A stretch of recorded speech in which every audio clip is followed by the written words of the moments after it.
Hola familias con 100, familias conscientes con 100% de ganas de mejorar, de ser mejores padres para crear hijos extraordinarios. Bueno, ya son extraordinarios cuando nacen, pero continuar con hijos extraordinarios. Y aquí vamos a empezar la quinta parte. Vamos a empezar con el titulito que tiene aquí esta parte de ser padres. Es realmente un acto de generosidad. Vamos a ver si es cierto. Otra vez el libro de Shefali y se llama El despertar de la familia. Un libro buenísimo. Ser padres es realmente un acto de generosidad. Otro aspecto del mito de que la educación se centra solo en el niño es la manera en que nos conduce a creer que lo que hacemos por los hijos es por generosidad y por tanto deben estar agradecidos. Si bien existen elementos de generosidad en la paternidad, no es del todo preciso afirmar que educar hijos sea un acto desinteresado. De hecho, hay poco de altruista en el viaje de la paternidad. Puede ser peligroso decirnos que estamos siendo generosos, ya que esto crea una sensación de rectitud por nuestra parte. Entonces ejercemos de padres con una visión de estar en lo correcto, que resulta devastadora para el desarrollo sano del niño. En lugar de ser un acto desprendido, traer un niño al mundo tiende a empezar con una buena dosis de ego. La decisión de tener un hijo acostumbra a surgir del deseo de cumplir un deseo íntimo que imaginamos que quedará cumplido con la fantasía de lo que va a representar formar una familia y ser padres. Por supuesto, la cultura no piensa que el deseo de formar una familia tenga nada que ver con el ego. Al contrario, dibuja un halo de mártires alrededor de los padres, les seduce para que se imaginen ennoblecidos por el acto de dar a luz a una criatura. Es este aspecto de ser padres, producto de nuestro ego, lo que conduce a la sensación de poseer al niño. Por eso oímos decir a los padres, cuando surge un tema como el daño que supone pegar al niño: nadie va a decirme lo que puedo y lo que no puedo hacer con mi hijo. Por desgracia para sus hijos, muchos padres creen firmemente que pueden hacer con sus hijos lo que les parezca necesario porque al fin y al cabo lo hacen por generosidad. Cuando el mismo niño más adelante se subleva contra la tiranía parental, los padres se sienten victimizados como si el niño los atacara. También esperan que la sociedad repare los daños de su sistema de educación inconsciente, normalmente en forma de ayuda psicológica. El hecho es que la familia nuclear no es un universo cerrado, y el resultado de las acciones de los padres afectan a un amplio espectro de otros miembros de la sociedad. Por este motivo corresponde a los padres dejar a un lado las creencias del ego sobre su derecho a educar a los hijos como les plazca y en lugar de ellos buscar la mejor información disponible para que les ayude en esta complicada tarea. Los niños que se sienten presionados para proteger a sus padres de la decepción renuncian a su auténtica voz para complacerlos. Este abandono de su autenticidad puede conllevar consecuencias de gran alcance, en ocasiones un comportamiento obstinado. Estas consecuencias negativas pueden evitarse solo si los padres son conscientes de lo egoístas y obsesionados que estén con el cumplimiento de sus planes secretos en la educación de su hijo. Cambiar nuestra relación con este mito es primordial para cambiar la ecuación y pasar del poder y el control al cariño y la afinidad verdadera. Esta alteración permitirá a los hijos liberarse de la carga de pensar que necesitan que nosotros los eduquemos o les arreglemos.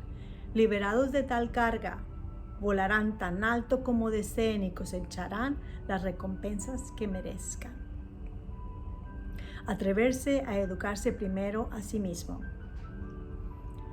Cuando creemos el mito de que la educación se centra en el niño, nos otorgamos el mérito de una educación maravillosa cuando los hijos cumplen nuestras expectativas, mientras que les culpamos a ellos cuando no lo hacen. Educar conscientemente significa darle la vuelta a este enfoque. El enfoque se basa en que son los padres a los que hay que educar. En otras palabras, nosotros nos ponemos bajo escrutinio en lugar de poner a los hijos. Esto es porque, como hemos visto antes, la mayoría de nosotros hemos sido educados con un alto grado de inconsciencia, la cual ha provocado daños emocionales en nuestro psique. También es porque la persona que controlamos y sobre la que podemos influir somos nosotros. Ser padre suele ser más efectivo cuando nos concentramos en nosotros en lugar de los hijos. Así es como se consiguen los mejores resultados. Plagados ellos mismos de problemas y complejos sobre la educación, nuestros padres no estaban en conexión con nuestra identidad cuando éramos niños. Yo periódicamente oigo a mis padres adultos describir su infancia diciendo, mi madre no me veía tal como yo era.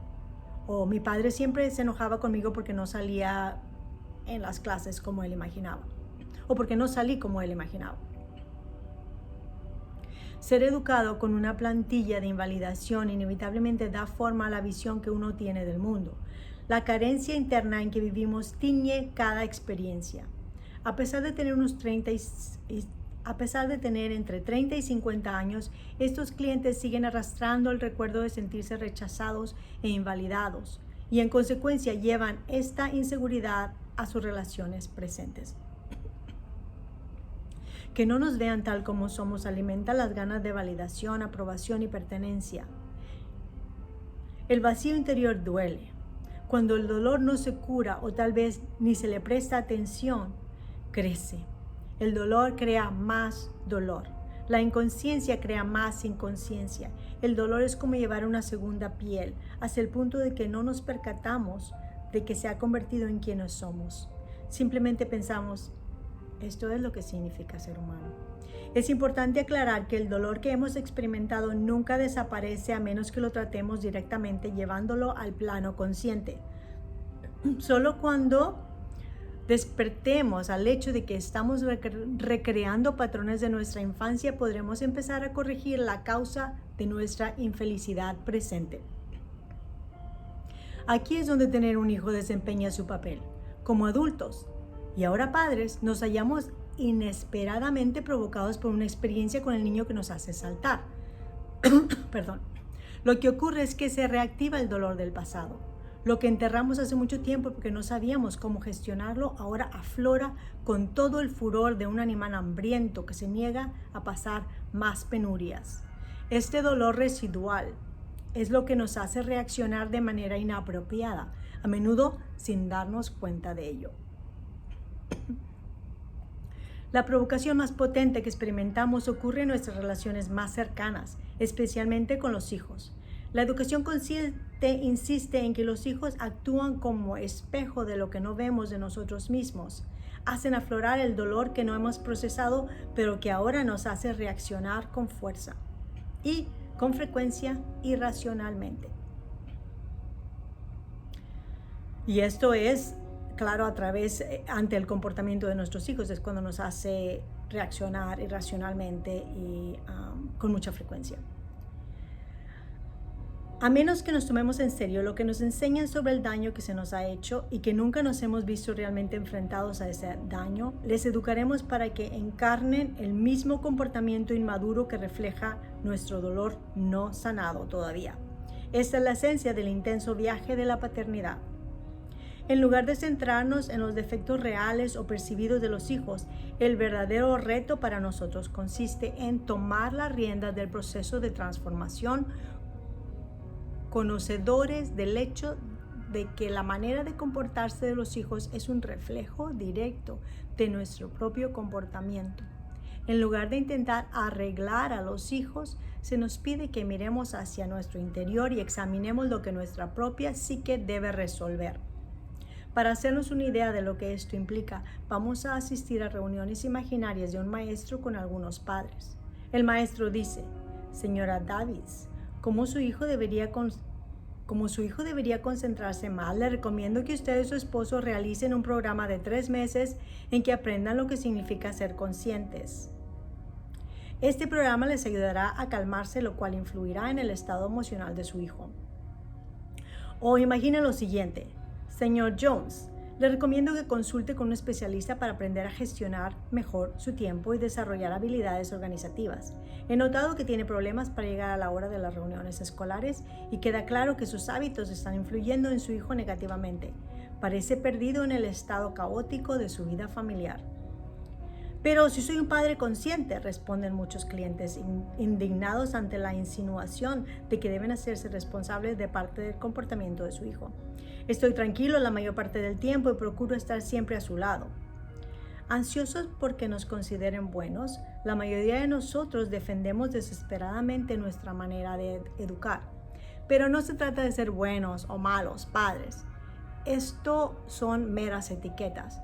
Se trata de la conciencia permanente de que los hijos reflejan nuestra energía constantemente, de modo que arreglarlos a ellos significa antes arreglarnos a nosotros primero, nosotros mismos.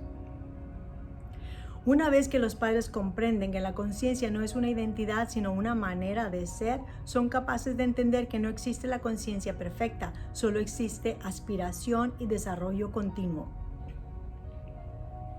La educación consciente es una práctica, un compromiso diario. No se trata de la etiqueta en absoluto, se trata enteramente del estado interior. Nuestro ser interior nos pide que sepamos a dónde dirigimos la atención, hacia afuera o hacia adentro. La calibración constante de la atención es lo que diferencia a los padres conscientes del resto. Los padres conscientes pueden cometer tantos errores como los demás, pero la diferencia es que son capaces de enfrentarse a los errores y preguntarse, ¿qué me dicen estos errores de los aspectos en que yo debo madurar? Perdón. En lugar de centrarnos en nuestro interior, parece que no somos capaces de dejar de ver a los hijos como un proyecto que debemos arreglar y gestionar. Entran en la sala e inmediatamente juzgamos su pelo, qué tan limpios están, zapatos o lo que sea. Pueden estar sentados en silencio, ocupados, e invadimos su espacio y empezamos a microdirigirlos y darles instrucciones. A nuestro parecer, estamos siendo cariñosos, mientras que los niños se sienten asaltados y obligados. Nuestra insaciable necesidad de dirigir, animar, mejorar y gestionar arruina los momentos maravillosos de intimidad potencial. ¿No resulta interesante que los padres necesitan señalar el comportamiento negativo de los hijos, pero rara vez encuentran el lado positivo de su comportamiento normal? Estamos tan programados para concentrarnos en nuestro propio comportamiento negativo que por naturaleza hacemos lo mismo con los hijos. Siempre pregunto a los padres, ¿cuál es la principal característica del mal comportamiento de su hijo? Otra vez, ¿cuál es la principal característica del mal comportamiento de su hijo? Pueden responder que es el enfado, la falta de respeto o la ansiedad.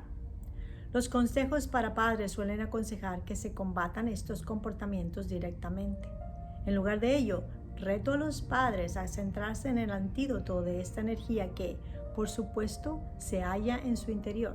Les pregunto, ¿cuál es el antídoto de la energía que su hijo expresa? Contestan que puede ser la alegría, la ayuda, el respeto, la valentía. Entonces les pido que se fijen en el comportamiento que se corresponda con este antídoto y no presten atención a los demás. Pero, ¿y si mi hijo casi nunca exhibe ese comportamiento? Protestan los padres. Les aseguro que esto es simplemente imposible. Solo cuando vemos a los hijos con miedo, con la mirada, preocupados sobre su futuro, no podemos ver lo maravilloso que ellos son. Todos los niños, al menos durante unos momentos al día, se muestran respetuosos, calmados o cualquiera que sea el rasgo identificado como antídoto de su comportamiento negativo. La tarea de los padres consiste en detectar estos momentos y amplificarlos. Enseguida, el comportamiento deseable pasa a primer término, mientras que el no deseable se desvanece. Esto no resulta tan fácil como creer que meramente centrándose en algo se consigue cambiar su expresión. La estrategia no va por aquí, sino que nos hace dar cuenta de cómo cambia nuestra propia energía cuando nos centramos en el comportamiento que deseamos ver en lugar de centrarnos en lo que no nos gusta. Cuando nos concentramos en lo que deseamos, nuestro estado mental cambia. Los niños sienten que estamos más calmados, más libres. Como un girasol que reacciona a la luz solar al girarse hacia el sol, los hijos se nos acercan. Aunque al principio sea imperceptible, hay que confiar y se observará que el cambio se inicia casi inmediatamente. Poco a poco, la calidad de nuestras interacciones en el hogar varía. En lugar del conflicto constante que se deriva de nuestra atención hacia el comportamiento negativo, empezamos a disfrutar mutuamente de nuestra compañía. Cuando dedicamos tiempo a diario a ser con el corazón abierto, permitimos a los hijos a sentir que formamos parte de su equipo como socios, no como jefes. En lugar de decir, tienes que hacer esto, aquello y lo otro, decimos, te oigo, te veo, quiero ayudarte. ¿Me ayudas a ayudarte? En lugar de decir, eres malo por eso, aquello y lo otro, decimos, debes de sentirte mal, ¿no? ¿Qué puedo hacer de otro modo para ayudarte mejor? ¿Qué puedo hacer yo de otro modo para ayudarte mejor? ¿Cuántas veces ha bombardeado a su hijo con preguntas en cuanto llega al coche o a casa tras un largo día en la escuela? Cuando le responde con monosílabos, se lo toma como algo personal y se siente rechazado. Tal vez no diga nada enseguida, pero subsecuentemente se guarda esa sensación de dolor en el bolsillo. Al cabo de unas horas y más cansados, a la mínima cosa que el niño dice surge esta sensación de dolor enterrada y ambos se preguntan cómo han llegado al punto de ebullición tan rápidamente. Y si en lugar de hacerle 1000 preguntas y poner las bases del fracaso, simplemente se le acerca, le ayuda a quitarse la mochila y le da un rápido masaje en la espalda. Y si en lugar de pedirle algo es usted quien ofrece algo, le tranquiliza, le da cariño, ¿no cambiaría esto la dinámica instantáneamente? ¿Cuántos padres han aguantado horas de lucha con los hijos que podrían haberse resuelto en un momento si les hubieran preguntado, ¿puedo cambiar algo para cubrir tus necesidades? ¿Cómo puedo ser mejor para ti? Lo irónico es que cuando más desarraigados e inseguros nos sentimos, más insensibles, rígidos y rectos nos solemos volver. Tiene sentido, ¿verdad? Al fin y al cabo, ¿cómo vamos a estar en sintonía con los hijos si estamos inmersos en nuestras preocupaciones y miedos? El apego a nuestros métodos rígidos y basados en el miedo siempre interfiere con la conexión. Por naturaleza, la vida exige que nos la tomemos tal cual sin expectativas. De lo contrario, seguro que nos vamos a decepcionar. Los hijos llegan a nuestra vida para brindarnos la oportunidad de madurar, de crecer. Por tanto, cada momento de su proceso educativo nos sirve de despertar. La promesa de este despertar es fantástica porque libera a los hijos de los grilletes de nuestras expectativas y les da poder para desarrollarse y ser su auténtica identidad. Cuando desviamos el enfoque para educarnos nosotros a la luz de lo que el comportamiento de los hijos nos muestran sobre nosotros, no solo liberamos a los hijos de nuestro equipaje, sino que nos liberamos a nosotros de la carga de creer que siempre debemos hacer de policías y dirigir la vida de nuestros hijos. Nos damos cuenta de que es una locura cargar con estas creencias. Entonces, empezamos a aprovechar el proceso educativo para por fin dejar atrás el pasado y librarnos de las expectativas imposibles sobre el futuro de los hijos. Afirmaciones para crecer.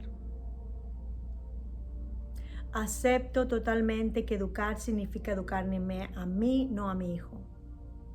Me doy cuenta de que la responsabilidad del cambio es únicamente mía, no de mi hijo. Soy consciente de que mi lucha es un reflejo de mis conflictos internos. Transformaré cada situación con la pregunta, ¿qué dice esto de mí? 5. Mito número 2. El niño con éxito está en posición de ventaja. Pondremos a su hija en la clase de principiantes, me informó la secretaria de la prestigiosa Academia de Ballet del barrio. Estuve encantada. Fenomenal, le encanta bailar y estará contentísima. Me entusiasmé pensando que mi hija de 8 años. Entonces la secretaria me explicó, voy a empezar otra vez. Fenomenal, le encanta bailar y estará contentísima. Me entusiasmé pensando en mi hija de 8 años. Entonces la secretaria me explicó en voz baja, sepa que la mayoría de niños de la clase tienen 6 años. Espero que no les suponga un problema.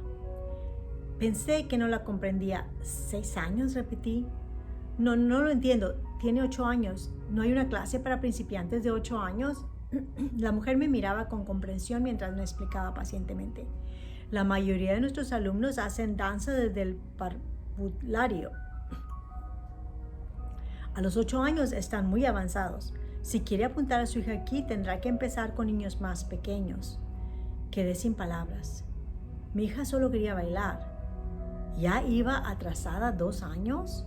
¿Cómo era eso posible? Como madre y como psicóloga, la experiencia fue una revelación. Mientras que había procurado que mi hija jugara con el barro en el parque del barrio y había cultivado su creatividad construyendo túneles de cartón en la sala, al parecer había fracasado a la hora de sincronizar mi programa educativo con el de otras madres. Un programa que implica convertir a los hijos en profesionales a los 6 años de edad. Estaba a punto de descubrir que Maya iba con retraso no solo con las actividades sociales, sino también las académicas. Mientras yo me había complacido exponiéndola a actividades de enriquecimiento como hacer galletas y recortar orejitas de conejo con plastilina, mis vecinas habían apuntado a sus hijos a clases de matemáticas y lenguaje de signos. Sin duda habían aprendido cómo educar a un genio, mientras yo había ocupado las horas de mi hija con tonterías. ¿Cómo es posible que la diversión en las aficiones tan esenciales para los primeros años del desarrollo se hubieran convertido en la búsqueda de una profesión? ¿Por qué se ha reducido la infancia a una carrera alocada para ocupar las primeras posiciones? Diversión con intenciones ocultas. Cuando mi clienta Erin expresó su frustración al apuntar a su hijo al parvulario, pensé que estaba siendo dramática. No puedo creer que se espere que mi hijo sea un genio a los 4 años. Tiene que pasar unos ridículos exámenes y entrevistas de admisión para entrar en el parvulario. Un parvulario que me va a costar $30,000, se quejaba. No solo está bajo presión para entrar, sino que al haber nacido en agosto y ser de los pequeños de la clase, me aconsejan que le apunte el año que viene. Mis amigas me dicen que va a perder posiciones y me siento insegura. Todas me miran con pena cuando les cuento que nació en el verano. Al parecer, me perdí la lección sobre cuándo hay que concebir, porque todas las otras madres siguen un horario sexual para concebir y tienen los mejores candidatos para ser aceptados en el parvulario. Aunque Erin estaba afectada emocionalmente, no decía nada que no fuera verdad acerca de la perturbadora práctica de demorar la entrada del niño al jardín de infancia. Especialmente los varones, para que tengan ventajas sobre sus compañeros en aspectos deportivos y académicos. En el entorno de los colegios privados prefieren utilizar términos más benignos como reclasificación. Los motivos que dan los padres para retrasar el ingreso de sus hijos al parvulario es que no quieren que se sientan inseguros o en desventaja.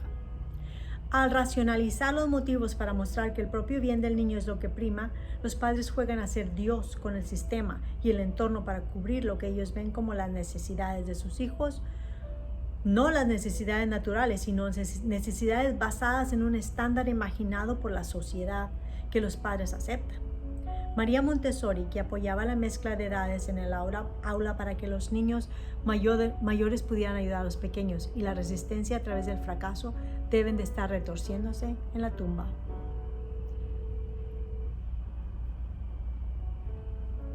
Los padres apuntan a los hijos ya a los 2 o 3 años de edad a actividades que se supone que son divertidas y exploratorias, pero que enseguida se vuelven competitivas, excesivamente supervisadas y formadas en demasía. Los niños se han convertido en sujetos de empresas rigurosas dirigidas por un ejército de padres y maestros dispuestos a erradicar la maravillosa falta de objetivos de la infancia. Nociones adultas de orden, organización y optimización pasan por delante de la manera natural del niño de aprender y desarrollarse. ¿Cómo deciden los padres que sus hijos de 2 años necesitan actividades estructuradas con el fin de vivir días plenos? La mayoría de las veces apenas podría descifrar lo que le gustaba a mi pequeña.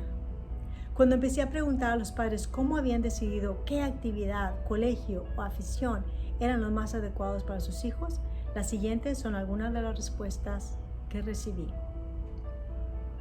Para mí era de cajón. Creo firmemente que el parvulario es la etapa más formativa para los niños. Por eso, apuntarles a uno privado valía la pena, aunque el costo se acerque a lo que costaron mis estudios en la universidad. Decidí que mi hija debería tocar un instrumento, de modo que elegí uno. Todos los niños deberían practicar un deporte, especialmente los varones. Elegí el que más me gusta. Enviar a mi hija a un parvulario privado le permitirá que la preseleccionen para un buen colegio de primaria y le dará ventaja para entrar a la universidad. Soy profesor de Soy profesor de plástica y como es natural, quería que mi hijo aprendiera arte. Cuando la educación presta menos atención al niño y a su experiencia de la infancia y más a la idea de los padres de lo que la infancia debería ser, hemos traspasado lo que significa educar a un niño. Como padres, naturalmente sentimos la presión para que a los hijos les vaya bien. Por supuesto, esta presión no comenzó con nuestra generación. En épocas pasadas, si uno era el zapatero del pueblo, quería que su hijo fuera tan buen zapatero como él. La diferencia radica en la actualidad que no nos contentamos con que al niño le vaya bien.